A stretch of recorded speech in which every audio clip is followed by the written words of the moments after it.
Assalamualaikum warahmatullahi wabarakatuh. Halo kawan-kawan semua, apa kabar hari ini? Semoga kita semua dalam keadaan sehat selalu. Amin. Jadi pada kesempatan pagi hari ini kita kembali lagi di tanaman cabai keriting varietas Rada lokal Sumatera Barat yang kita tanam di lahan bekas, lahan janda, tanpa pengolahan lahan dan tanpa pemberian pupuk dasaran apapun. Dan ini tanaman cabai kita sekarang pas usianya 2 bulan atau 60 hari setelah pindah tanam. Cuma ini di daerah saya akhir-akhir ini cuacanya itu lagi musim hujan. Kadang kalau misalkan seperti ini pagi hari itu cuacanya sangat terik, terus duhur ataupun siang hari dia kadang hujan deras. Kalau sore hari kadang terik, kadang mendung. Dan ini tanaman cabai kita sudah hampir 20 hari belum pernah kita lakukan proses pengocoran. Biasanya kita cuma melakukan penyemprotan karena kebetulan musim hujan. Dan pada kesempatan pagi hari ini juga karena kebetulan cuacanya terik, cuacanya cerah, ini kita akan melakukan penyemprotan dulu. Ini penyemprotan yang ke-16 kalinya di usia 60 hari setelah pindah tanam.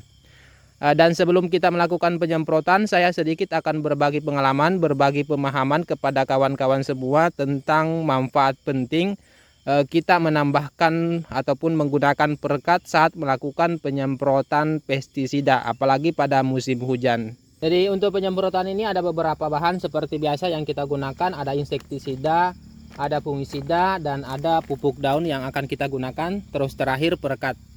Dan di setiap kali melakukan penyemprotan itu saya selalu menggunakan perekat, apalagi pada musim hujan itu kita istilahnya wajiblah menambahkan perekat saat kita melakukan penyemprotan pada musim hujan. Dan ini salah satu contoh perekat yang sekarang saya gunakan. Ini merek dagannya Supristic. Pernah juga saya menggunakan merek dagan Sampit seperti ini. Ini kemasannya. Ini sudah habis. Terus juga saya pernah menggunakan Super Stick. Ini kemasannya. Ini juga sudah habis.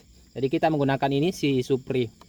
Dan untuk perekat itu sendiri itu hanya penggunaan istilah. Jadi penggunaan istilah yang kita gunakan di dalam dunia penyemprotan ataupun di dunia tanaman. Yang pastinya perekat itu semua bahan yang kita gunakan untuk mengandung perekat ataupun sejenis lem yang beredar di toko tani, itulah yang kita namakan sebagai perekat. Dan perekat sendiri itu ada 4 manfaat ataupun 4 kandungannya kalau misalkan kita berbicara secara umum untuk produksinya, untuk merek dagan ataupun untuk produknya itu ada 4 kandungan yang paling lengkap. Seperti ini, kalau merek dagan Supristic itu dia mengandung perekat, perata, dan pembasah. Terus kalau Sampit dia hanya mengandung perata dan perekat, jadi cuma 2. Sedangkan si Supri ini dia mengandung 3. Terus ini Super Stick dia mengandung penembus dan perata cuma 2.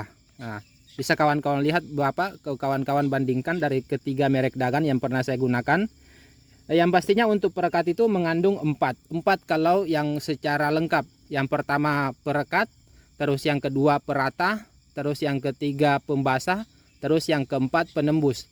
Kalau dia mengandung keempat bahan ini, keempat kandungan ini, itu adalah perekatnya adalah perekat lengkap.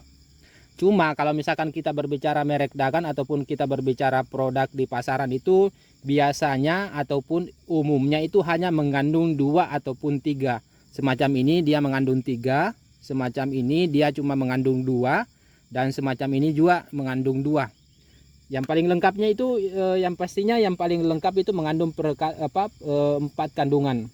Jadi perekat itu dia semacam lem, fungsinya yang kandungan sebagai perekat itu dia semacam lem agar larutan semprot yang kita semprotkan itu dia bisa tidak cepat hilang jika tercuci oleh air hujan. Jadi misalkan setelah kita melakukan penyemprotan, racun yang kita semprotkan itu tidak cepat tercuci oleh air hujan jika kita menambahkan perekat. Terus yang kedua perata. Perata itu artinya kalau misalkan kita melakukan penyemprotan kan semburan semprot yang kita gunakan itu biasanya bersifat kabut semacam ini. Dia semacam kabut ataupun semacam bintik-bintik putih yang pastinya tidak basah itu agar dia cepat merata. Jadi ibaratnya itu semburan semprot yang kita semprotkan yang bersifat butiran-butiran air kecil itu cepat merata ke daun. Terus manfaat yang ketiga pembasah yang ketiga pembasah agar misalkan ada beberapa daun tanaman, misalkan anggaplah contoh daun keladi ataupun daun talas, itu kan susah merata kalau misalkan kita melakukan penyemprotan. Seperti ini juga mirip-mirip lah sama dengan pembasah dan perata. Yang pastinya kalau perata itu untuk menghemat penggunaan pestisida, jadi kita hanya cukup menggunakan nozzle kabut, itu biasanya penyebarannya langsung menyeluruh ke permukaan tanaman kita. Terus yang terakhir, penembus. Penembus itu jarang-jarang ada merek dagan yang mengandung penembus. Yang mana penembus itu artinya dia menembus zat lilin pada hama ataupun tanaman. Jadi ibaratnya, saya ibaratkan ini, kalaupun misalkan ini adalah hama, anggaplah ini adalah hama, anggaplah hama ulat. Hama ulat itu ataupun hama secara umum, baik itu hama ulat ataupun hama lalat buah, itu dia dilindungi oleh lapisan zat lilin. Yang mana lapisan zat lilin pada hama itu dia melindungi dari sengatan sinar matahari. Jadi ibaratnya itu hama itu semua pakai baju, bajunya itu adalah zat lilin. Fungsi kita menambahkan penembus agar larutan semprot yang kita semprotkan ini bisa membuka baju dari hama-hama yang kita semprot. Ibaratnya itu dia menghilangkan fungsi dari zat lilin yang berfungsi untuk melindungi hama. Jadi kalau misalkan hamanya bajunya sudah terlepas, zat lilinnya sudah terlepas, berarti hamanya ini ibaratnya dia telanjang, seperti itulah. Saat kondisi telanjang itu dia racun yang kita semprotkan itu bisa lebih efektif untuk membunuh sasaran hama itu. Sama halnya juga kalau misalkan pada tanaman itu juga dia dilindungi oleh zat lilin. Zat lilin. Fungsi dari penembus itu untuk menembus zat lilin. Misalkan kita menggunakan racun yang sifatnya sistemik, ya itu bisa masuk lebih maksimal ke tanaman agar dia bisa merata ataupun menyeluruh ke tanaman cabai kita yang bersifat sebagai sistemik. Jadi kurang-kurang lebihlah seperti itu untuk manfaat dan peranan penting kita menambahkan perekat, apalagi kalau misalkan kita melakukan penyemprotan pada musim hujan. Yang pastinya kalau saya pribadi, saya selalu menambahkan perekat di setiap kali melakukan penyemprotan kalau misalkan musim hujan. Tetapi kalau misalkan musim kemarau itu saya kondisikan.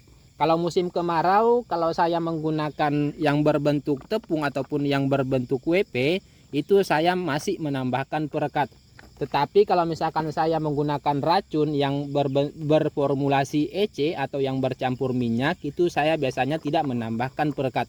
Tetapi lebih baguslah menambahkan perekat walaupun dosisnya lumayan rendah lah.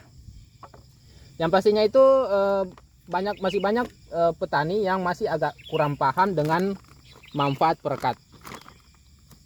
Mudah-mudahan dengan video ini bisa sedikit mencerahkan lah. Jadi langsung kita ke pencampuran apa yang akan kita gunakan. Yang pertama kita menggunakan pupuk daunnya, kita menggunakan magnesium sulfat MGS. Ini MGS dari Pak Tani. Jadi untuk pupuk daun itu saya rolling dengan pupuk daun lain. Kadang saya menggunakan MGS itu setiap 9 hari sekali. Profit merahnya saya gunakan di 9 hari juga sekali. Yang pastinya kita rolling. Terus untuk insektisidanya saya menggunakan insektisida Bestindo. Ini bahan aktifnya metomil. Ini saya gunakan 1 sendok makan, tetapi sendok makannya penuh. Kalau misalkan gunakan 2 sendok makan, sendok makannya jangan terlalu penuh.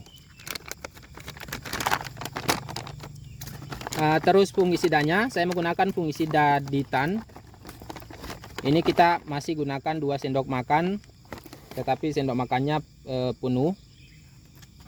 Seperti ini. Bisa digunakan juga 2 sendok makan atau 3 sendok makan. Cuma kita masih gunakan untuk masa pencegahan, jadi kita cukup gunakan 2 sendok makan. Kita aduk-aduk dulu.